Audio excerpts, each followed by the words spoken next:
Welcome to the Spilled Ink and Coffee Show, where we take book discussions to a new level. We don't just read books, we interview them, journal about them, sip coffee, spill thoughts, and explore stories on and off the page. Grab a cup and get cozy, because every book deserves a great conversation. On today's episode, we have a lot of fun, and there's some twists and turns that are very unexpected. So sit back, relax, and do not shop on Amazon until the very end, unless you're shopping for body bags. We don't have to do them all because I'm going to slow down this coming week. There's just... Well, even if we do them all, it's okay because then I have it and I can split it. So, Yeah. you know, we can even just be like, good morning again, friends. Welcome to the Spilled Ink and Coffee Show. We're still sitting here reviewing books. But for you people in podcast land, it's another episode. Lucky you guys. I got Rachel's journal and we're picking it up at Morbidly Yours by Ivy Fairbanks. Physical book, another romance. Now, we did talk about this in your up and coming because I saw the cover. Yes. And I asked a ton of questions based on the cover. But now that you've finished it and you have your review here, I'm going to read the quotes because it's such a cute cover, yet she's a local author. Of this book. Yes, she's from the Tampa Bay area. Tampa Bay area. Is this an autographed copy? Mm-hmm. Oh my goodness. Did you get to meet her Mm-hmm. at Port Key? Mm-hmm. Alrighty then. And we got 4 stars. Wow. And she's her publisher is Penguin Random. So originally, when she originally published it, it was independently published. Okay. And then she was picked up by a publishing house. So do they read just independent publishing books and then they I don't decide know. they I want don't to know. requisition I don't know. them? Interesting. But yeah, so they republished it. Okay. And then it's a, I don't know if you want to call it, yes, it's a series. So the second book in the series, I guess, is coming out end of this year, next year. So we'll see these same characters again. Yes. Mm-hmm. Usually when that happens, it makes me think then that they're writing about stuff that Well, it's is linear to their life. I don't want to say it's the same, their love story is, I don't want to say done, but their story is told, and it's her cousin who comes over to visit her. So the second book is the cousin's story. So it's not a series, it's adjacent is what I would say. So you could read them standalone, but they're adjacent. I wanted to die. Conveniently, I now live next door to a funeral parlor. Let's see punk-ass Stuart Little top that. I mean, I've never really known Stuart Little past my time, but okay. I can see how I'd be a punk-ass. She's an animator. Right. We did talk about that she is an animator. Honestly, The Scent of Sulfur should have preceded Sean to give folks fair warnings. Did he fart? No, like he's the devil. Oh. We show the people we love the ugliest parts of ourselves, and we tell them the truth even when it hurts, because that's what intimacy is. I'd have to know like where what was happening in that moment. Was she like, your penis is too small? No. Oh, okay. As a romance, I wondered. She's hiding a lot from him because she's trying to protect him. Okay, this is awesome to see. Rachel finally says that this is one of the best romance stories she's read this year. Hoorah! Yeah. I really like both characters and how they fit with each other. Friendship first. The only reason it is 4 stars is the have to get married for inheritance? Yeah. What? Who's getting the inheritance? So the guy, the mortician, the owner of the funeral home, his grandfather just passed away and changed his will in the last 6 months so that unless he gets married by the time he's 35, his father will inherit the funeral home and not him.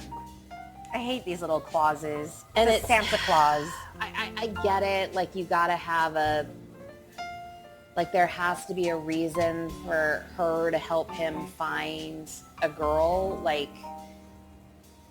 It's pushing him into getting like a wife or a romance. Yeah, like, I get it, and it's, and it would be the obvious that they should get married, because then, but, and I understand. It's just, I hate that. I hate, like, I have to get married or else I lose the inheritance. I have to get married. I have to have, like, it's like, So, like, who really does that? Do people actually do that? Is that really written into a... They must, because we've seen this in movies. Yeah. That the only way you can get your inheritance is if you can pat your stomach and rub your head at the same time. I don't get it, so. I don't see an ARC stamp. So why'd you pick this book It wasn't up? an ARC. I went to a author reading. Lori Gilmore, she was doing a reading for the Strawberry Shortcake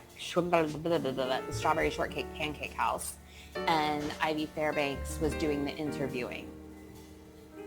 She was the one asking the questions, and so people were asked. So people there had also read Morbidly Yours and were very excited about it, Because it was like two authors for one. it was right. And so I was like, well, I'm all about supporting local authors. So I bought the book. Portkey was there selling the books. So I bought the book and had her sign it. And I'm glad I did, because a romance that I actually enjoyed. Was there sex in this romance? A little bit. Mm-hmm. Okay, so because it got 4 stars and you like this romance, I assume the sex was thumbs up. Yeah, it was good. Okay. It wasn't, Good. it wasn't like, it didn't feel forced. It didn't feel formulaic. It was sweet. So what were your first thoughts when you started to read this book? I read like the first 60 pages like in 20 minutes. Like, it just went really, I got in really quickly. So was it the writing style? Was it the story? It was both. It was a really easy to read writing style.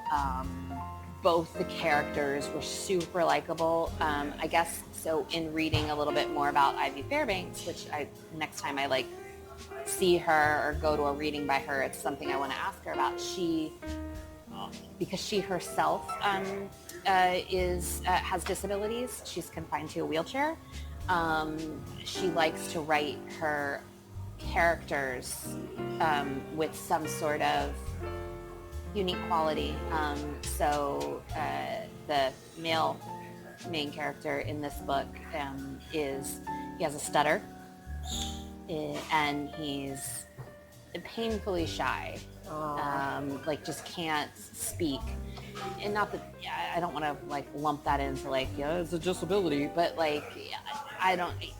he's not your average,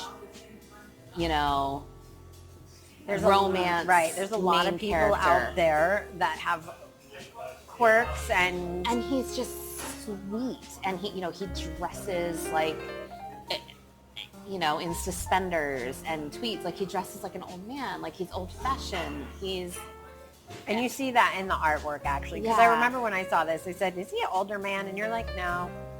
But he's an old soul. Yes, that would be, he was raised by his grandparents.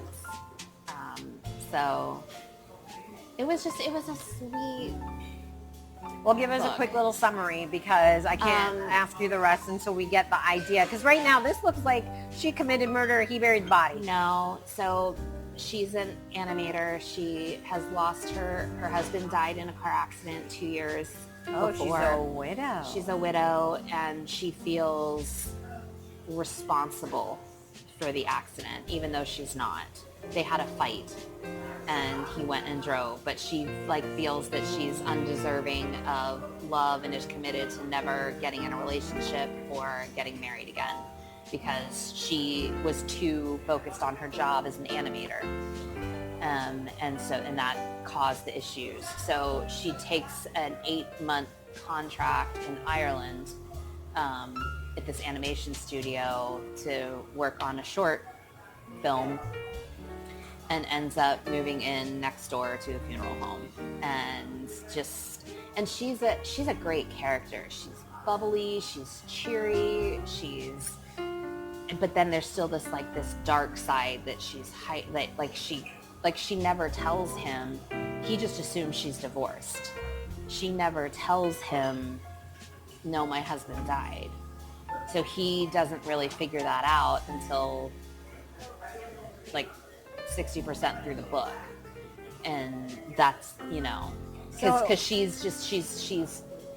he's obviously falling in love with her. She's falling in love with him, but she doesn't want to admit it, or she's fighting it because she knows that she can't, or she thinks she can't give him what he needs. So if there's no murder being committed, then why, according to your quote, are body bags delivered to my new apartment not definitely on my Fresh Start in Ireland bingo card? That's how she needs him. He's the delivery guy? No, he's the funeral home guy? The funeral or the delivery truck accidentally delivers the box of body bags to her house, to her apartment, and she takes it. She realizes it's for the funeral home, so she realizes it's body bags, and so she takes it across the street, and that's how their relationship starts. Good for her. That would not have been my first thought. I would have been looking over my shoulder for the Grim Reaper and been like, excuse me? She's a great character. She sounds like it. She's bubbly. She really is. And then it's just dealing with all of this crap. So who's your favorite character and why? I would say probably, I don't remember his name now. It's been so long since I read it. I'm sorry. And you didn't write his name down. I need to start writing characters' names down. That's what I need to do. Hold on. Because it's going to drive me nuts. The guy. The guy is my favorite. I mean, he's adorable. You just want to hug him, and he looks huggable. Yeah, and just take care of him because he's Colum. His name is Colum? Colum. Interesting. Mm-hmm. I wonder what that means. It's actually a Scottish name. Okay. Callum. Okay. Yeah. Interesting. I always wonder with names, if when people are being named, is it because of the definition and you're giving them that personality trait, whether it be in real life or in writing? No, it is. He's Irish, but his parents, who are assholes, named him a Scottish first name to piss off their parents. Poor kid. His parents are assholes. Clearly, because they've already doomed him from the start there by saying, hey, we're going to wield you as something to piss off your grandparents. So does that mean that's your character you just liked or found frustrating? Or is there someone even more? No, there's definitely his name's Sean, the one who smells like sulfur. He's definitely the villain, and he's an asshat. Why? Because he's just an asshole. He is the quintessential villain. He's my uncle owns the animation company. I should have gotten that position. I'm going to just go out of my way to be a jerk to you. Oh. And she's afraid to say anything or do anything because his uncle owns the company. Right, she wants her job. Right. She doesn't, and it's all her staying in Ireland all depends on the job because it's tied to her visa. So she doesn't know how to truly handle all of his, I guess you could say passive aggressive, but it's really aggressive. I know that I'm jumping way ahead into the interview process of this, but I can see this as a Netflix movie with Lindsay Lohan. Yeah, 100%. This would be, this gives me that. It's definitely new Lindsay Lohan Netflix vibes. Yes, that's the vibe for sure. People, if you're listening, do it, because I think this is a lot of great potential. Oh yeah, it's a total Lifetime Netflix. Yeah, I like it. I like it a lot. What was the most memorable or powerful scene for you? She befriends an older lady in the town, And in the 8 months that she's there, and she doesn't realize until the end or towards the end that she's actually dying of cancer, the older lady is. And she's lived a life, and she goes over to see her because she's in hospice, and she's talking to her. And it's that scene between them where she talks about how there's 20 years of her life where she was denying that she was gay. And it cost her 20 years with who would eventually be her wife. Like, they met as teenagers, 20-year-olds, and she's, no, I'm not going to do this. Not that she didn't go get married. She just denied it for 20 years. And eventually they came back together and got married. And so she's telling the female main character, don't punish yourself and lose what's right in front of you, what's good right in front of you. It's just a really... So is that the main idea of this story? Is that the takeaway? Seize the day? Yeah, forgive yourself. Oh, that's a good one. I think forgive yourself and because that's the thing. Like, she goes out on a limb and moves to Ireland. You just start over on this job, whether it's permanently or just for 8 months. So she's got it in her to go and do these things. It's not like she's hiding at home, but then there's this whole part of her where she's not. My dad always said you could physically move away from all the problems, but it's always right here in your brain. Yeah, so, and that's with her. Sounds like a lot of people actually benefit from reading this book. It's a fun, sweet book. It's two really sweet main characters. You do have a lot of quotes here. Is there any particular quote you find is your favorite? Not that I remember. Oh, I think the part about the finding the body bags on your... I agree. I think that was like in the first page and a half. I would never have thought to look on Amazon to purchase body bags. I don't know if it was on Amazon or not, but I feel like it was an Amazon delivery issue. Yes. But we're going to research and see if you can buy body bags on Amazon. Hold on, guys. We're going down a quick little rabbit hole with this. Amazon, searching body bags, funeral home. I gotta know. Okay, then. So you can get the 2-piece body bag stretcher combo. Oh. You can get the corpse bags, body bag leak proof, model 210D, $19, 1-day delivery. Everything comes in black and or white. And you can get the Smellsies natural corpse odor. This is like, Rachel, you can verify that I'm look, that one even comes with a video. Oh Lord, I don't need to know this. I'm sorry that if that was too much for you. I just needed to know if Amazon was probably the misdeliverer on this. Amazon was the misdeliverer. I have so many other questions about who is ordering these things from Amazon other than funeral homeowners, but we'll get to that another time. That's for a conversation when I'm reading a thriller. So I agree this quote is extraordinarily memorable on many levels because that's where I took it. Because I've gotten some weird things in my Amazon and I was like, well, I didn't order that. They packed the wrong thing in my box.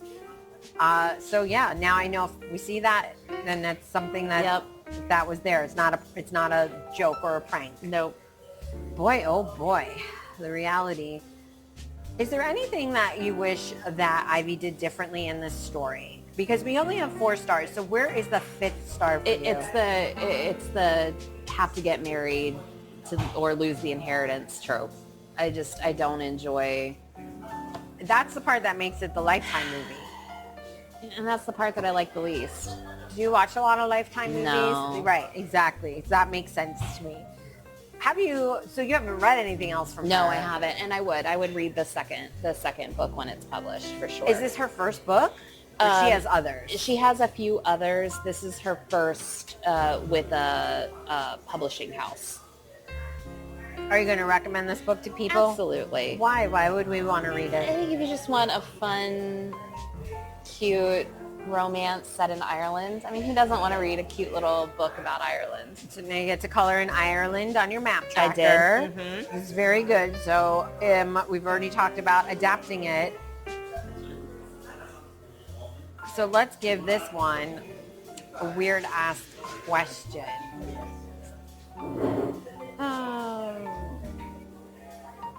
Which character would have the worst hinged dating profile in this book?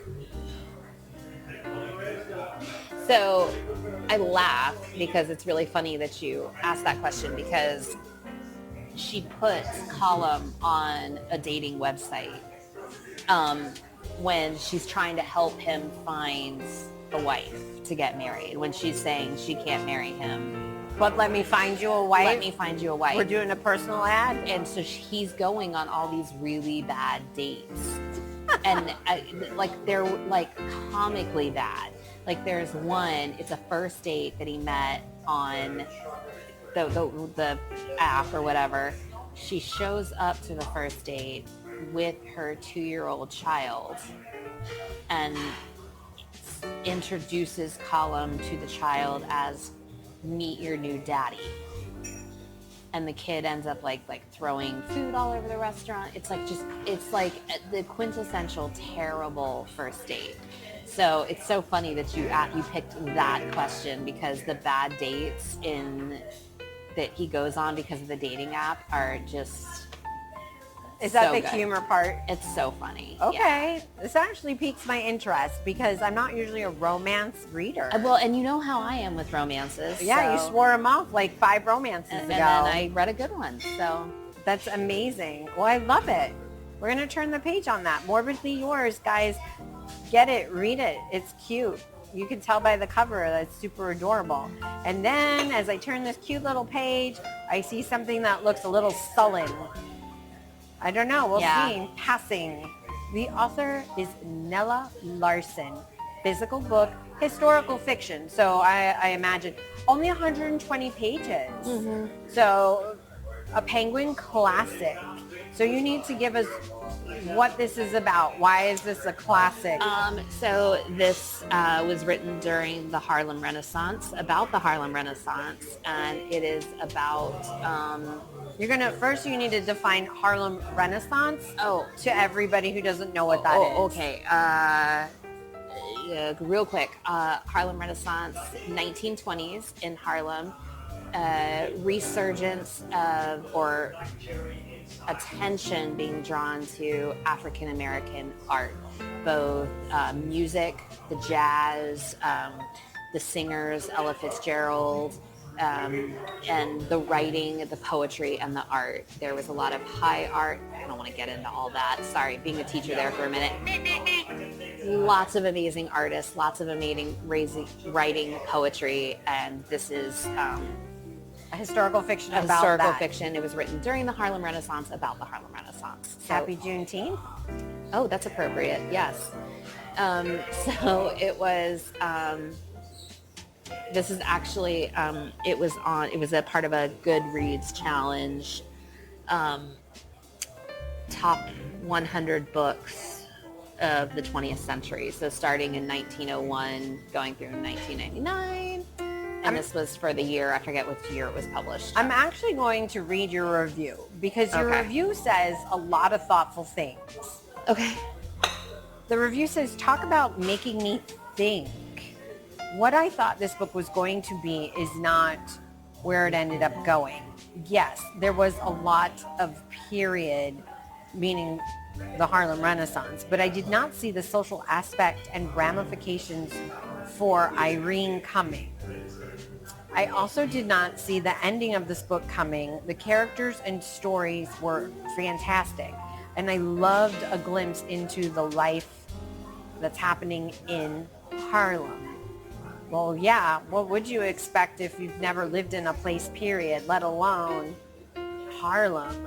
I like that you said this one actually made you think. So it's the story of two women. Both are incredibly light-skinned to the point that they can pass for white, which is the title, Passing. One has chosen to live her life as a white woman, married to an incredibly racist man. Holy crap. And the other lives in Harlem. But she passes. Like in the beginning of the book, she is in Chicago and she feels hot, and so she gets in a cab.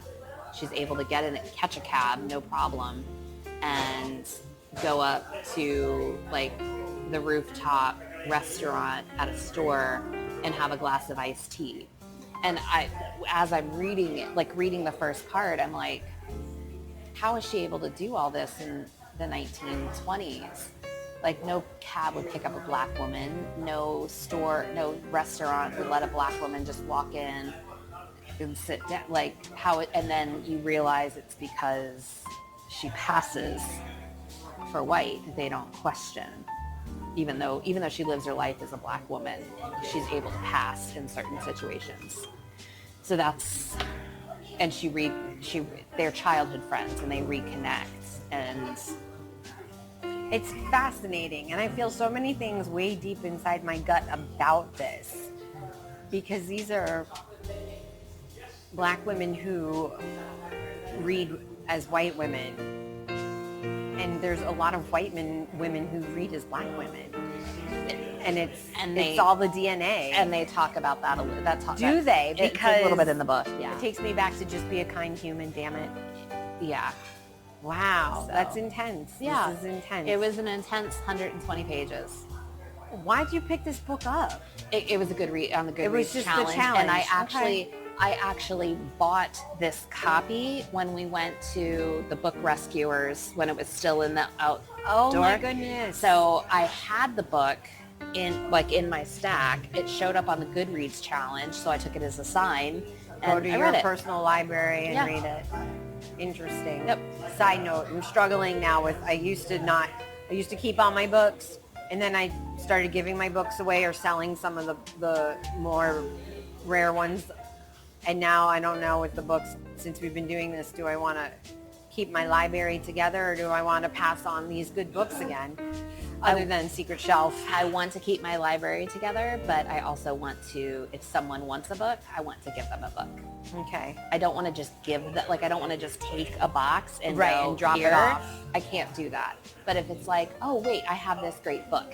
Here, it's yours. Got it. That's what I do with art. Yeah. Understood. Maybe I need to do that with my books. Thanks for the side note. So did you get hooked right away? It's only 120 pages. Yeah, I did. And what stood out about this writing style?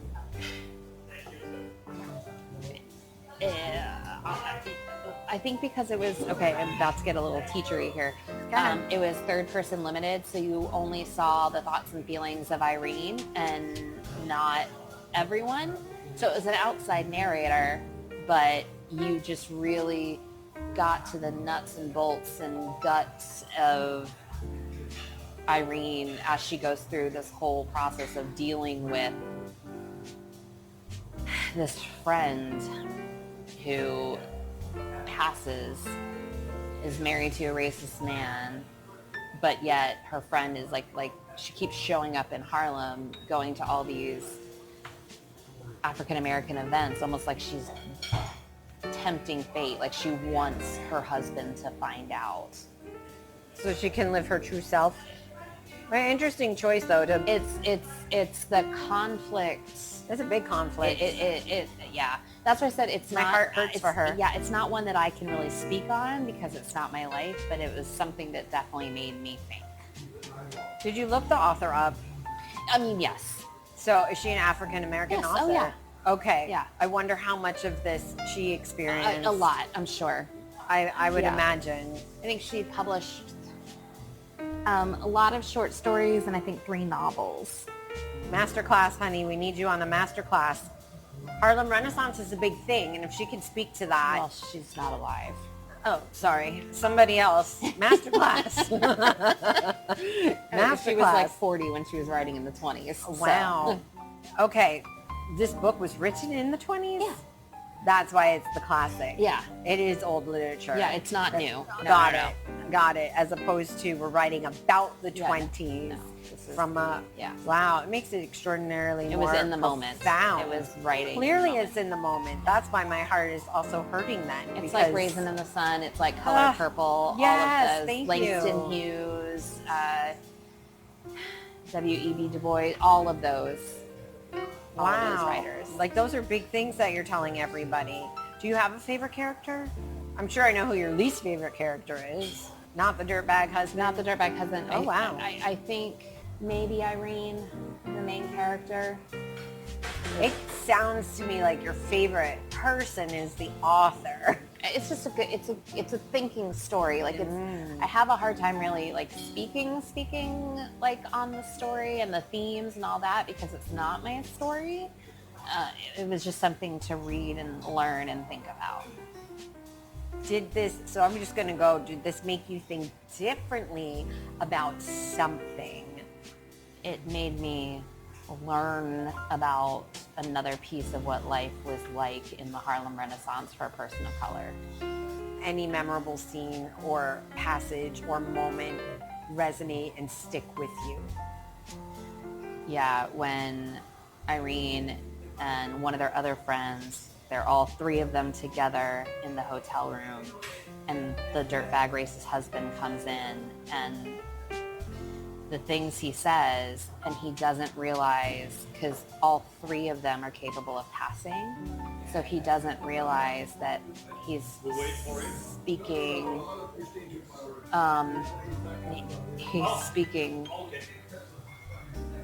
so racistly out in the open, which was, more acceptable in the 20s. Not that it's ever acceptable, but that he doesn't realize he's doing this in front of three black women. And Irene is sitting there like, how can you be married to a person who hates who you are so fundamentally? And it's just a gut punch of a scene. That's a question every woman everywhere should ask themselves if they're in a relationship that makes them feel that way. How can you be with somebody who doesn't like you? Yeah. Wow. And that's who, this takes it next level. Yeah. 100%, especially when you're in same company. Holy crap. I can understand why this was a thinking one. The genre, historical fiction, how does this compare to other historical fictions? Because you're big in that genre. I think because this one was, I think a lot of the historical fictions that I read are written in 2020 about 1950. This was written about the Harlem Renaissance during the Harlem Renaissance. So it's that much deeper. Yeah. It's one thing to do the research and write about it. It's another thing to live it and write about it.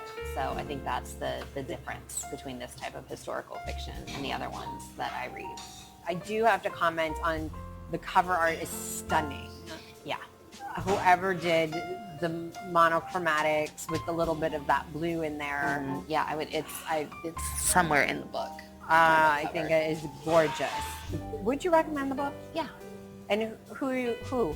And someone who just wants to know a little bit more about a different part of our country.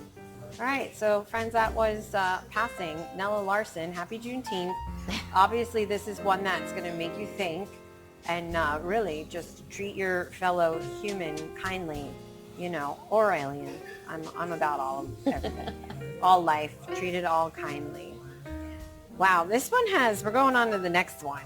Take a breath because that one was a heavy one. And this one, she had to add in a little flip page, which, I saw last week, so that's why I flip paged in mine. This one was just so quotable. The Man Who Died Twice, Richard Osman, Kindle, mystery, 355 pages by Penguin, and we've got 4 stars, which you said was very quotable. So, why'd you pick this book up? Because I read this is the second book in the series. I read the first book, the Thursday Murder Club, and this is the second book in the series. So same characters, same 4 core characters with a couple of like side characters that are the same. I like that. You're doing a lot of Penguin, by the way, right now in the publishing companies. Penguin and HarperCollins. They're giving you a lot of joy and love. I have to read these quotes because she's not lying. It's so good. And I'm going to read the quotes and then you're going to tell me which one was your favorite. Tom kept asking why I was laughing, and then he realized it was because I was reading the book. Why diet at 82? What's a sausage roll going to do to you? Kill you? Well, join the queue. Small dogs are like small men. Always got a point to prove. Yapping it up, barking at cars. You must never die before your dog.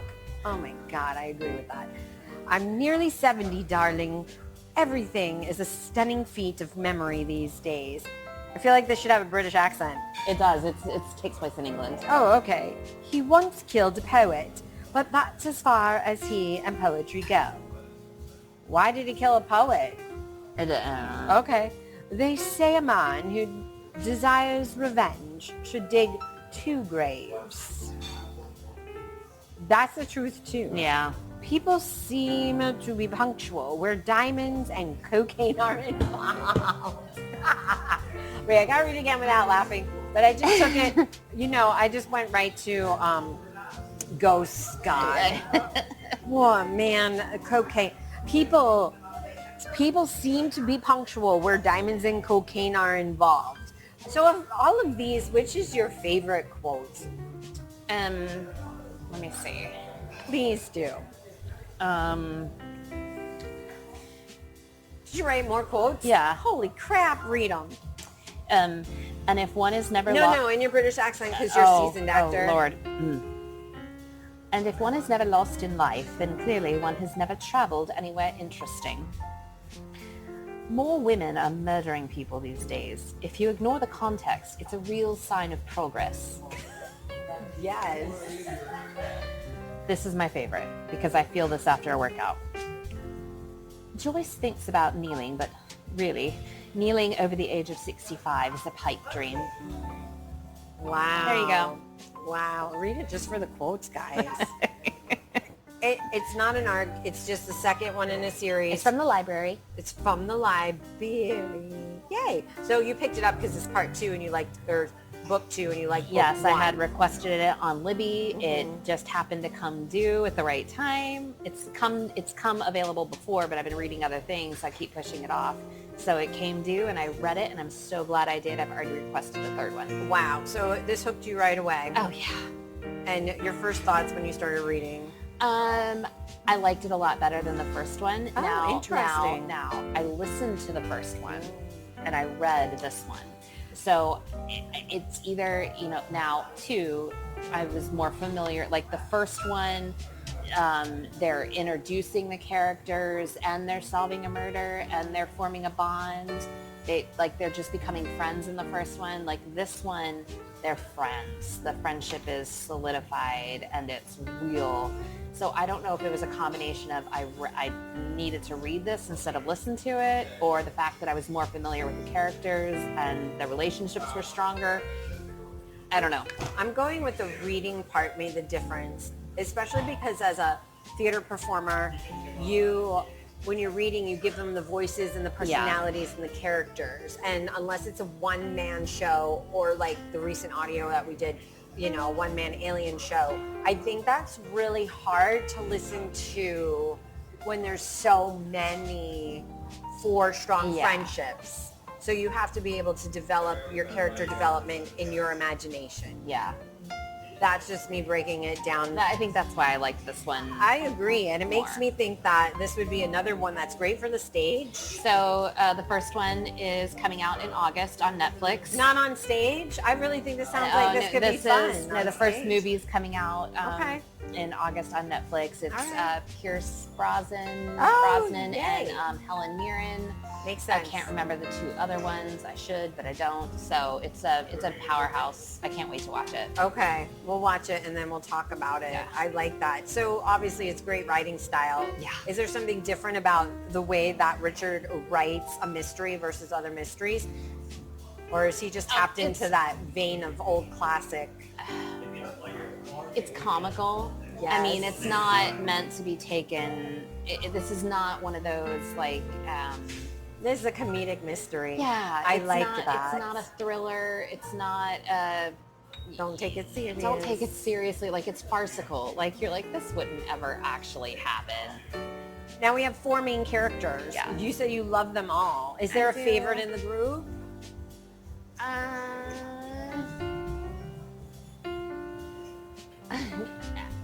Is this like the older version of Hardy Boys and Nancy Drew? With some comedy sprinkled in? Maybe. No? I don't know. It's hard because I like them all for different reasons and at different times. So it's the chemistry, It's like really you the said. chemistry between So then the 4 who of would them. be the least favorite character in this book? Because you had to obviously have other characters that you don't like or that you... Who's our villain? It's not. It's a caper? Is this more of a caper than anything? No, there's a villain. Yeah, there's definitely a villain. I would say probably Elizabeth's ex-husband is my least favorite, just because I want to smack him. Okay. Like he pops into her perfect life just to send her on a mystery. And you just want to smack. Yeah. Okay. So what's the big theme? Like, what's our goal? What is the end goal of these 4 people in this mystery? What are we trying to solve? Well, you're trying to get the 20 million pounds worth of diamonds. Hence diamonds. Where's cocaine come involved? Back to where they belong, and also... Wait. These people are trying to Robin Hood this, steal from the stealer and send it back to the owner? Kind of. Okay. And then it's not real clear who the owner is. That's the whole thing. Is this a plot hole? No. Oh. And then also get revenge on, or bring justice for one of their, Ibrahim, one of the 4 gets attacked by a young thug on the streets. And This sounds ridiculously amazing. Yes. And yet I think that when you're doing mystery, and you should have like a parenthesis of a subgenre, so it said farcical. So I knew a comedy was coming around in this. Some of your mysteries are serious. Yeah, this is not serious. This one sounds delightful. I mean, there's murders and... Sure, because you need it. Yeah, but What's the fox symbolize on the cover here? They live on a, the best thing I could kind of compare it to is like on top of the world. It's a British retirement community. It used to be a big grand estate, and it's been turned into on top of the world. Mm-hmm. Sorry if you don't live in Florida and know what on top of the world is. But it's a giant retirement community. Which is interesting because it started as this British thing, which I just learned about in reading whatever book I was just reading. Interesting. And and so there's foxes that on the estate. That makes sense. So there's a fox on every cover. Foxy. That's all I can think of is the song. Foxy lady. Foxy. Comedic. Did this book make you think differently about anything? Yes. Oh. Caring for someone with Alzheimer's. Wow. Okay, elaborate. I can't. Never mind. This is spoiler then. It's a spoiler. I can't. Rachel will not give away spoilers, guys. You know that Elizabeth is married to Stephen. I mean, you know this from if you've Book read one. the first and in book 2, and Stephen has dementia, Alzheimer's. I don't know the difference between the 2. I apologize. I just know it's a similar disease. And so, yeah. Would you have done anything different in this story?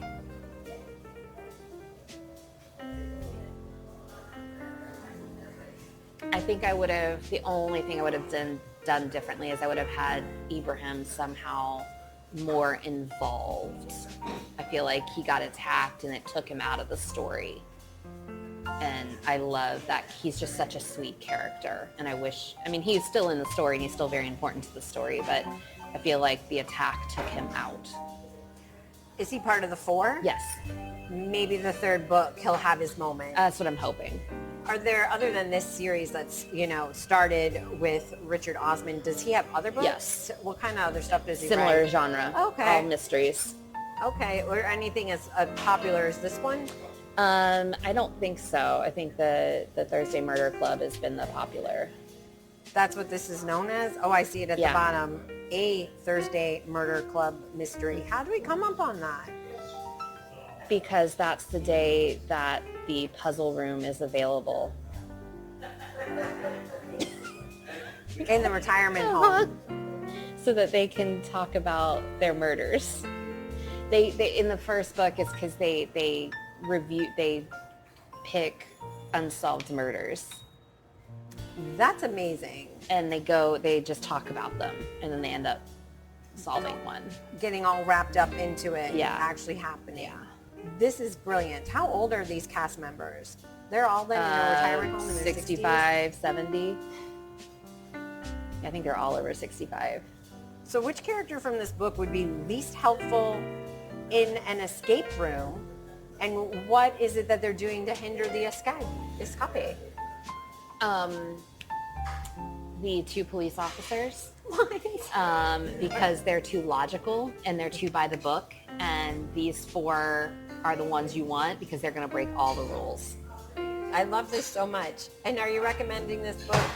Yes. And who's going to want to read this? Anybody who loves a good laugh, a good mystery, and enjoys reading British humor.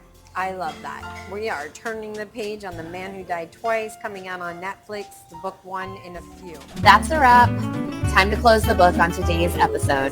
I'm Rachel. And I'm Casey. If you had fun, hit the like, follow, and subscribe. Make sure you click on the bell icon. You can also email us at spilledinkancoffieshow@gmail.com.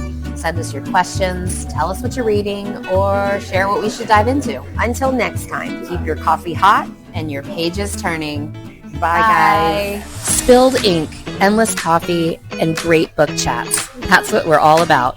If you're enjoying the podcast and want to help fuel our next episode, buy us a coffee. Click the link in our show notes or bio. Your support means the world, and every sip keeps the pages turning.